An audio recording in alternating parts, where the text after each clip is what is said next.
Hello guys welcome back to my YouTube channel मैं आपलोके चाই আছে আনন্দ বয় यूट्यूब चैनल। तो मैं আজি आपलोকক দেখুৱাম আমাৰ গাঁৱৰ কাষেৰে বৈ যোৱা কুজিয়া নদীৰ পৰিৱেশ। তো বলক আমাৰ ভিডিঅ'টো আৰম্ভ কৰোঁ।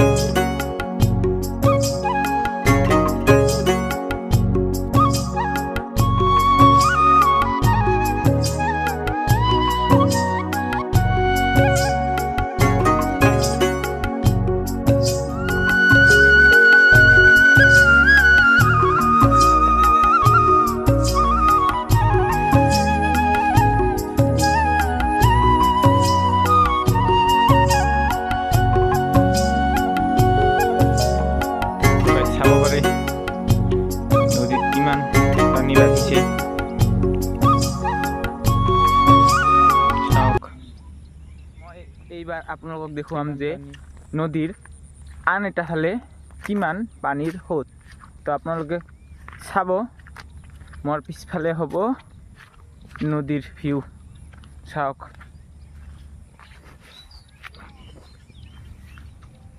এয়া হ'ল নদীৰ ভিউ।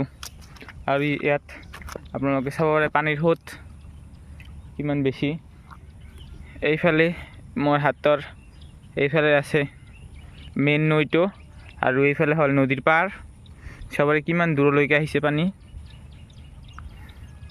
আৰু এইফালে পানী মেটেকা ভৰি পৰিছে। মানুহৰ খেতি পথাৰ পানীৰ তলত বুৰ গৈছে, আৰু এই নদীটো এনেকৈ হৈ আৰু এনেকৈ গৈছে। আপোনালোকে চাব এতিয়া।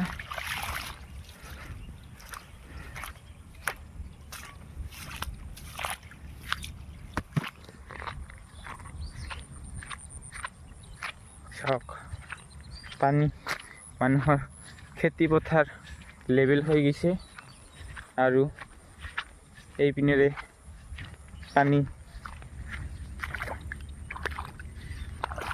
খেতি পথাৰত সোমাই আছে। চাওক নদীৰ সোঁত, চাওক না কিমান সুন্দৰ পানী। এই নদীটো চাব পাৰে এইফালে গৈ এইফালে আহিছে।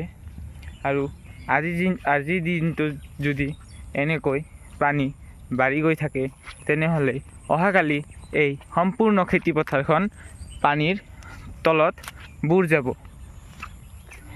মোৰ আগৰ ফালৰ খেতিপথাৰবোৰ পানীৰ তলত ডুব গৈছে, আৰু ইয়াৰ ওপৰৰ খেতিপথাৰত এতিয়ালৈকে ধান আছে, এইবোৰ এতিয়ালৈকে কটা হোৱা নাই। আৰু মোৰ আগত আছে এখন ডাঙৰ গছ দেখা পাই আছে আপোনালোকে। এই গছজোপাৰ তলতে আছে এখন বিদ্যালয়, প্ৰাথমিক বিদ্যালয়। এই প্ৰাথমিক বিদ্যালয়ত যোৱাৰ কোনো নিৰ্দিষ্ট ৰাস্তা নাই। যেতিয়া বানপানী হয় তেতিয়া আমাৰ এইফালেৰে নৌকাৰে আমাৰ স্কুলত যোৱা হয়, আৰু ইয়াত স্কুলত গাঁৱৰ মানুহবোৰে এই স্কুলত যোৱাৰ বাবে যেতিয়া বানপানী আহে, মানে এতিয়াৰ দিনবোৰ, তো এতিয়া তেওঁলোকে নিজৰ নাৱেৰে শিক্ষক শিক্ষয়িত্ৰীসকলক এই স্কুললৈ লৈ আহিব বিনা খৰচত। আৰু এই স্কুলটো বৰ্তমান একেবাৰে পানীৰ অৰ্থাৎ নদীৰ মাজত। ইয়াতে নতুন ঘৰ বনাই আছে, আপোনালোকক মই জুম কৰি দেখুৱাম। এয়া হ'ল স্কুল, আৰু এই হ'ল স্কুলৰ খেলপথাৰ। আৰু খেলপথাৰৰ নিচেই কাষত বৈ গৈছে আমাৰ কুজিয়া নদী। আৰু এই মোৰ আগত যে আপোনালোকে চাব পাৰিছে, এইটো হ'ল আমাৰ গাঁৱৰ শ্মশান, য'ত বৰ্তমান মানুহে খেতিপথাৰ বুৰ যোৱাৰ বাবে তেওঁলোকে নিজৰ ধানবোৰ কাটি আমাৰ শ্মশানত জমা কৰিছে, যাতে ধানবোৰ পানীৰ তলত বুৰ নাযায়। আৰু এয়া হ'ল হাই ৰোড, চাব পাৰে গাড়ী আহি আছে আৰু আমি আছোঁ একেবাৰে পথাৰৰ মাজত। আপোনালোকে আজিৰ দিনটোত চাব পাৰে এইখিনিত কোনো পানী নাই, কিন্তু অহাকালি ৰাতিপুৱা যদি মই ইয়ালৈ আহোঁ তেনেহ'লে আপোনালোকক দেখুৱাব পাৰিম যে ইয়াতে কিমান পানী, আৰু ইয়াতে জাল পাতি থৈ দিছে মাছ মাৰিবলৈ। আৰু মই আপোনালোকক আজি আন এটা এনেকুৱা আমাৰ শ্মশানলৈ যোৱা ৰাস্তা দেখুৱাম, যিটো নেকি ৰাস্তা মানুহ তো বাদে দিয়ক, গৰু ছাগলী হাঁহ কুকুৰা যিকোনো জীৱ জন্তু কিছুৱে পাৰ হ'ব নোৱাৰে। এনেকুৱা এখন দলং আমাৰ ইয়াতে বনাইছে। তো আমি এতিয়া সেই দলঙৰ তাত গৈ আপোনালোকক দলঙৰ ভিউটো দেখুৱাম। তো ভিডিঅ'টো চাই থাকিব। যদি মোৰ ভিডিঅ'বোৰ চাই ভাল লাগে তেনেহ'লে মোৰ চেনেলটো লাইক, কমেণ্ট আৰু ছাবস্ক্ৰাইব কৰি আমি আহি পালোঁ আমাৰ সেই গাঁৱৰ সেই বিখ্যাত দলংখন চাবলৈ। আৰু মই অলপ সময় পিছতে আপোনালোকক এই দলংখনৰ ৰাস্তাৰ অৱস্থাটো দেখুৱাম, আপোনালোকে চাব। এয়া মোৰ আগফালে হ'ল এই দলংটো, বিখ্যাত দলং এইটো আমাৰ গাঁৱৰ, যিটো দলঙত উঠা নমাৰ বাবে কোনো ব্যৱস্থাই কৰা হোৱা নাই।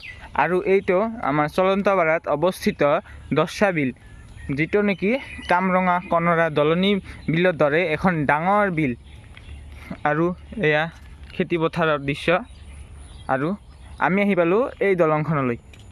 এই দলংখনত উঠিবলৈ কোনো ব্যৱস্থাই নাই। ইয়াতে এই বিলখনৰ পৰা মাটিবোৰ কাটি কাটি ইয়ালৈ দিছিল যদিও, কিন্তু বানপানীৰ বাবে এই মাটিবোৰ পানীৰ লগত মিহলি হৈ গৈছে। আৰু চাব পাৰে ইয়াত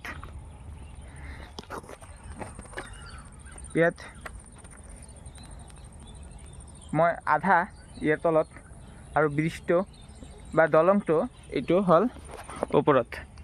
আৰু এইফালে অলপ বেছি আছে, কিন্তু এইফালে অলপ ভাল আছে।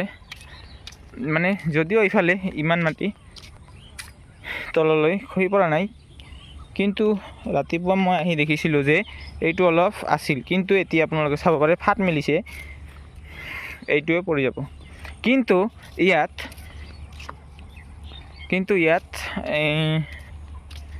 তলত পকা কৰি দিছে, কিন্তু এই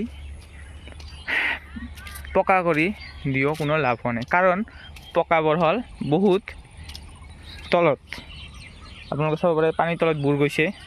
কিন্তু যেতিয়া কোনো এটা মানুহৰ মৃত্যু হ'ব, তেতিয়া এই আগৰ গাঁৱৰ মানুহবোৰে কেনেকৈ এই ৰাস্তাটোৰে মৃতদেহটো এই শ্মশানলৈ লৈ আহিব চাব পাৰে। ইয়ালৈ আমি অকলে মানুহ এটা ভালকৈ অহা যোৱা কৰিব নোৱাৰিম। আৰু যেতিয়া এই কষ্টৰে মানুহ এটা লৈ আহিব, তেতিয়া কিমান কষ্ট হ'ব। পানীৰ দিনত যিহেতু ইমান কষ্ট নহ'ব, কাৰণ নৌকাৰে লৈ আহিব, নাইবা বজাৰৰে লৈ আহিব। মানে বজাৰৰ ফালে মানে আন এটা ৰাস্তা আছে, যিটো নেকি ইয়াৰে পৰা 3 কিলোমিটাৰ ঘূৰা ৰাস্তা। কিন্তু কি আৰু ক'ম, এনেকুৱাই। এইটোৱে হ'ল মেইন ৰাস্তাটো, যিটো ৰাস্তাৰে এই আগৰ গাঁৱৰ মানুহবোৰে অহা যোৱা কৰে।